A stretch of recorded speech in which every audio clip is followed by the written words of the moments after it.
We are live, people. We are live. Welcome to another In Motion football stream. My name is Alam, and today I will be talking about the Eagles versus the Vikings. Volume down on the version of the stream I have here beside me. But yes, today we're talking Eagles Vikings, the Eagles' second game of the season. The matchup on Thursday Night Football, a replay of the early matchup last season on, I believe that one was Monday Night Football. So it's a familiar bout between two teams. And before I get into it, make sure that you guys like the video and subscribe to the channel. As always, these are forms of engagement that help YouTube channels grow. So if you enjoy the content, make sure you support it so that I can do this more often and the channel can grow and, have all types of viewers. These are interactive live streams. So people who are watching live right now, you can feel free to be active in the chat. I very much want to have conversations during these streams. So I want people to be in the chat giving me things to go back and forth about. So, with that being said, we'll get right into it. Vikings and Eagles. I'll share some depth charts on the screens real quick. This one is the Eagles. We'll leave this here right now, and then we'll probably be focusing on the Vikings. So, these two teams matched up last year. If you want a quick encapsulation of what happened, um, the Eagles dominated in the first half. I think we outgained them like it felt like 300, 400 yards to like maybe 80. Got up to a pretty quick lead, got 24 points. It was a very good start. But obviously in the second half, I think the Eagles offense just kind of took their foot off the gas and just showed no sense of urgency, just could not get anything going in the second half. Just fortunately, the Vikings couldn't get anything going either. So if you look at who the Vikings are this year, offensively, they're more or less the same team, but with Hawkinson and Addison and minus Dalvin Cook and Madison in his place. On the offensive line, obviously, they have two injuries right now. It doesn't look like Bradbury's going to play. Darisaw, we'll see. I believe he's had limited practices, so he might play.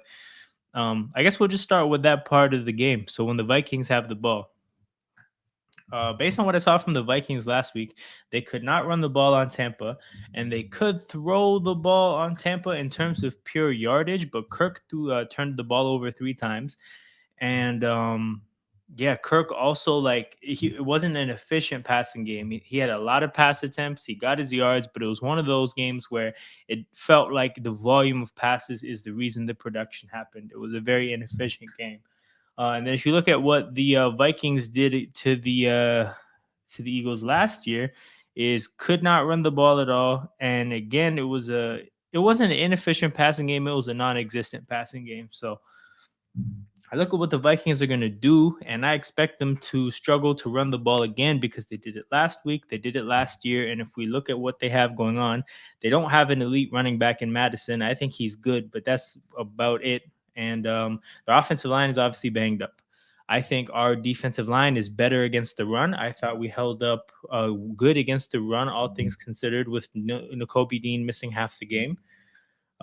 The Patriots' rushing attack is better than the Vikings' attack, especially without Bradbury. Vikings fans talk about Ed Ingram like he's the weak link of the offensive line. So if their right guard and their center are not good players playing, they are going to be in trouble against this defensive front, particularly given what we saw from the Eagles last week. So that's what it is, people. I think that the Vikings will really struggle to run the ball. It'll probably be worse than what the Patriots did. It will probably be on par with what the Vikings did last week and what they did against the Eagles last year. What the Vikings are going to have to do is to have to figure out the passing game. Now, primetime Kirk Cousins will be in full effect. He will be playing in a hostile environment in a night game. Now, we know that this is when Kirk Cousins tends to falter. We know about him as a quarterback. He likes to hold on to the ball and he likes to try to make plays. That will be a recipe for disaster against Philadelphia because our interior pass rush was stellar against New England. Our edge rushers, I think, were okay, but I think they're going to figure it out. Obviously, Reddick has his thumb issue. Yeah, I look at it like if Cousins sits back and takes his sweet time, bad things will happen. I think he will turn the ball over a lot. He will struggle to find guys in time before the pass rush gets home. For the Vikings passing attack to be effective, it has to be a quick passing game. They basically have to mirror the strategy that New England had against the Eagles last week. Kirk Cousins has to get back there, short drops, three-step drops, ball out of his hands, kind of the way Mac Jones did. The Eagles pass rush, there were moments, there were spells in the game where they weren't getting home, but then there were big parts of the game where they were getting past the offensive lineman, but Mac Jones was just getting rid of the ball. So Kirk Cousins has to execute that game plan. It goes a little bit against his skill set and his tendencies, but he, for the life of him, he has to figure out how to execute a short passing game. Um, Ultimately, as for whether it'll work, I think they have the guys, right? Because they have Hawkinson. We don't have Bradbury. But the important thing is that Slay will probably follow around Jefferson. That'll leave Addison potentially being in the matchup with Job or Maddox. Now, I don't know if Addison is too much of a slot guy, but the reality is what the Patriots offense exploited was the fact that we're playing, soft zone coverages where, communication and familiarity is very important. And our linebackers and safeties just didn't hold up. Now, it looks like we'll probably be without our best linebacker and our best safety with Blankenship and Nakobe Dean probably not playing. Nakobe Dean is definitely not playing because he was just put on IR. Blankenship probably not playing, having been a DNP for the last two practices. So, with our worst version of our safeties and a worse version of our linebackers compared to last week, the Vikings will have to execute a short passing game where their weapons attack the middle part of the field. So Hawkinson is one of them, and whatever receiver they put in the slot, whether it's Addison or Jefferson, will be the other. Now, I think Slay will follow Jefferson, but for what it's worth, if he follows him into the slot, that's a different situation to be covering Jefferson in than being on the outside. It's a little bit harder to cover guys in the slot that have a little bit more range of like the kind of routes that they can run. So that'll be tough. For what it's worth, I'm not sure exactly how Minnesota organizes their receivers. I don't know who plays the slot most of the time. I don't know how they structure that, but the reality is that I think if they put Jefferson in the slot and then Slay has to rely on help from other players, it's not probably going to be effective because now we're relying on Cunningham, Ellis, Edmonds, and Evans. And I'm not particularly excited by the prospect of that. But if Jefferson is on the slot and Slay's following him to whatever side he's on, and it's Addison in the slot, okay. Like I still think Addison is good, but maybe we can cope with it better. If they put Osborne in the slot, I guess that's okay. But obviously, Hawkinson is the one we know for certain is going to be a player that they use to get at us. And the key thing to keep in mind is that they have two tight ends that they've invested quite a bit of money in.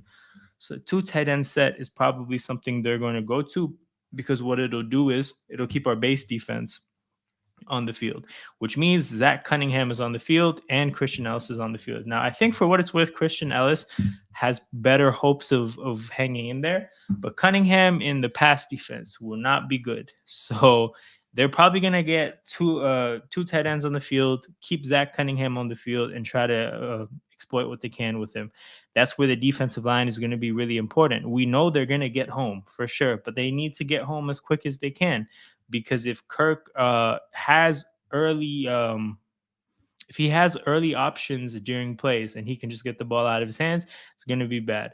We need the defense to just hold on a little bit, let the pass rush get home. Again, I think we're going to be bailed out a bit by Kirk Cousins' tendencies as a quarterback. I don't think he's going to actually sit back there and play opposite to how he likes to play consistently for a whole game in a primetime game. I don't see it happening. So I ultimately think we'll be fine. But the thing is the Vikings do have one very clear avenue to being effective against our defense. Again, we're on a short week after Mac Jones just had found a very effective way to play against our defense.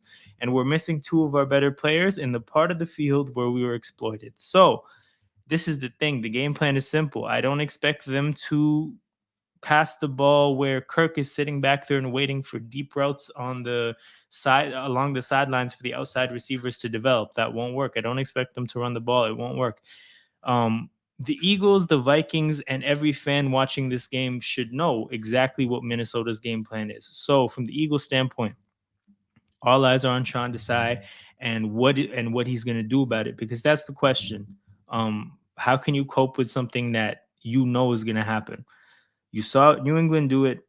We know for a fact Minnesota will attempt to do it. Can you come up with something on a short week to figure out how to defend against that? If we can, I think we'll demolish the Vikings offense.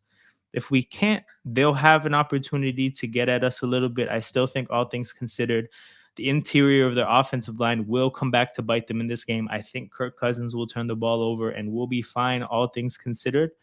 But there is something to keep in mind when it comes to Minnesota having the ball. So to switch to the other side of the game, um, now let's look at it to when the Eagles have the ball. So if you look at this Vikings defense, I think is quite a bit of change from last year, but it's not a change that reflects that they got better, in my opinion. So I think Marcus Davenport is a new player. Ivan Pace Jr. is obviously a new starter. Byron Murphy is a new starter. They have young players starting all along the secondary, but I don't particularly know these players to be amazing players. I think the issue with their defense is talent. We saw a Tampa Bay Buccaneers team last week that I think ultimately has some talent at the wide receiver position and some decent offensive linemen, but with nothing in the way of a dangerous running back room and not a quarterback that you can trust to play well. And they conceded 20 points to that offense. It's not like the Bucs were super productive, but they ultimately got 20 points, and they won that game. So they don't have the talent, I think, to hang with us. We are significantly more talented than them. That was clear last year. Now, the key difference between the Vikings last year and this year in terms of an upgrade is the fact that Donatel is no longer the defensive coordinator. He was a train wreck last year. The defensive coordinator is Brian Flores, a guy that is pretty fans of the NFL are going to be pretty familiar with. He's somebody with a pretty well-established resume and is widely considered a pretty good defensive mind. So that's the significant upgrade in the defense. It's not the personnel, it's the defensive coordinator. And something to keep in mind, the defensive coordinator spent a lot of time in the Patriots organization and will get an opportunity to watch a lot of Patriots film that ultimately is going to show a lot of different ways that New England disturbed the Eagles offense. They disturbed our passing game. They disturbed our running game.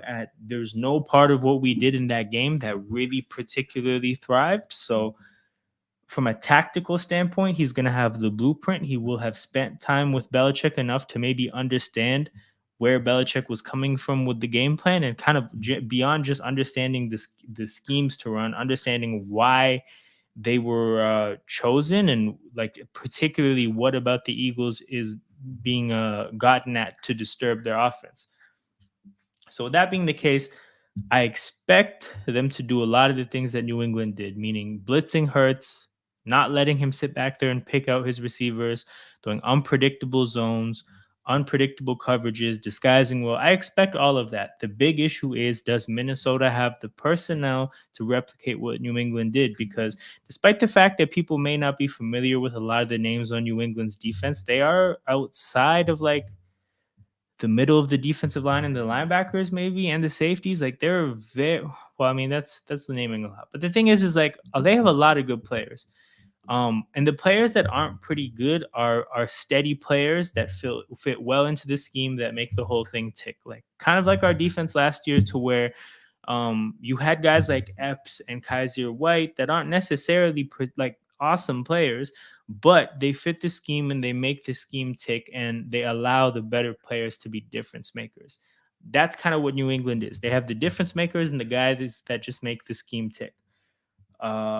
They are obviously a team where the head coach is a defensive guy and the general manager. So he's always going to make sure he has his guys defensively. The Minnesota Vikings are not that. And that's ultimately where I think they'll be in trouble. I don't think that they have the personnel to execute what New England did last week. I think, oddly enough, this should be good for the Eagles offense, because what's going to happen is that they're going to get an opportunity to go up against what gave them trouble last week, but almost on like an easier setting. It's like the Patriots were all Madden, and the Vikings personnel is going to be going up against like pro. So it's like, hey, we're going to troubleshoot our offense against these schemes, against like in a game where we're going up against players that we're just better than. So I think it'll give the Eagles a good opportunity to exercise some demons. I think if they blitz Jalen Hurts, I don't know if their secondary is going to hold up.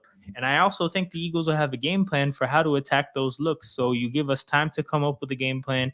You put us on a field with lesser talent. I think we're going to have a decent game against this defense. Now, of course, the Buccaneers did not have a good day offensively, but Jalen Hurts is a lot better than Baker Mayfield. And sure, I'll give my respect to Evans and Godwin. I think AJ and Devontae are on a different level today, like right now. But sure, like you can say the Buccaneers are of a similar threat at the wide receiver position, but they don't have the quarterback, so it's not as impactful, right? The receivers don't get the opportunity to make the impact that their talent would warrant, right? But that's not the case with the Eagles. So our whole passing attack is better. Our tight end is better.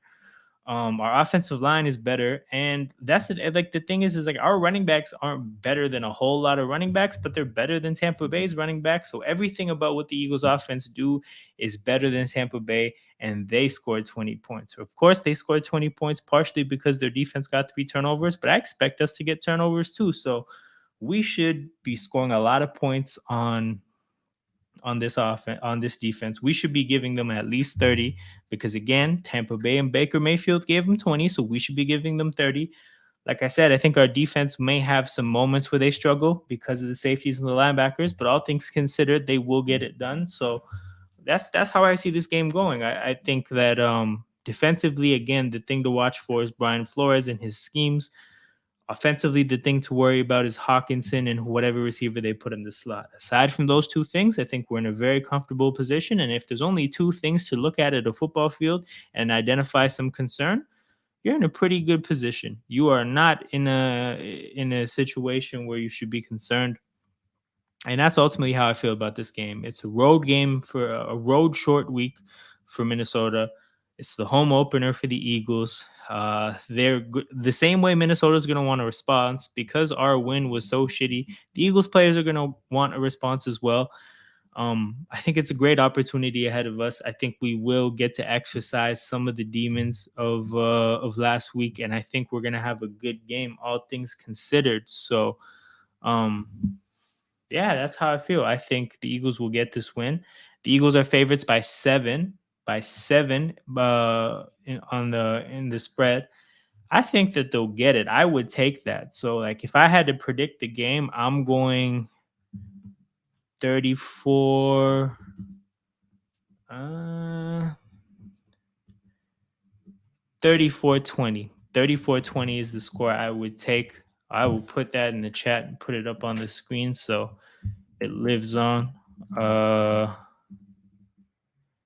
Where is it? 34-20 Eagles.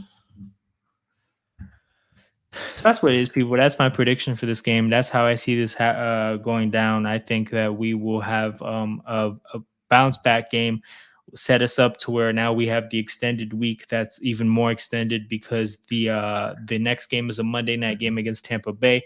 The same way how last year we played Detroit in week 1, and there were some good things, but there were also some bad things. In that game, it was like a little bit more divided because the offense did very well, but the defense did pretty poorly. But it was that second game, the home opener against Minnesota, a primetime game where we really started to get things going. We started to get the ball rolling on our hot start to the season. We started to build momentum. We started to figure out how we wanted to play. It was kind of the Jalen Hurts "I'm here" moment. And look, I think because of that, again, Minnesota's probably going to give us their best punch, but I just don't think they have enough going for them. So I think we'll have a similar kind of game where we play well. We show that we're better than Minnesota by far. We get the ball rolling on a hot start to the season. The way our schedule is set up with the Buccaneers, Commanders, and Rams, the next 3 games after this game, I think this becomes the start of like when we actually see what the Eagles are this year. Because, like I said, last year in Week 1 against Detroit, we did not see who the Eagles were. It started in Week 2, and that's when things happened. So, given the fact that we played very little preseason last year, and started roughly in Week 1, and this year we played no preseason and started worse, you could say. Yeah, I think Week 2, this gives us a good opportunity to bounce back. So that's where I'm at, people.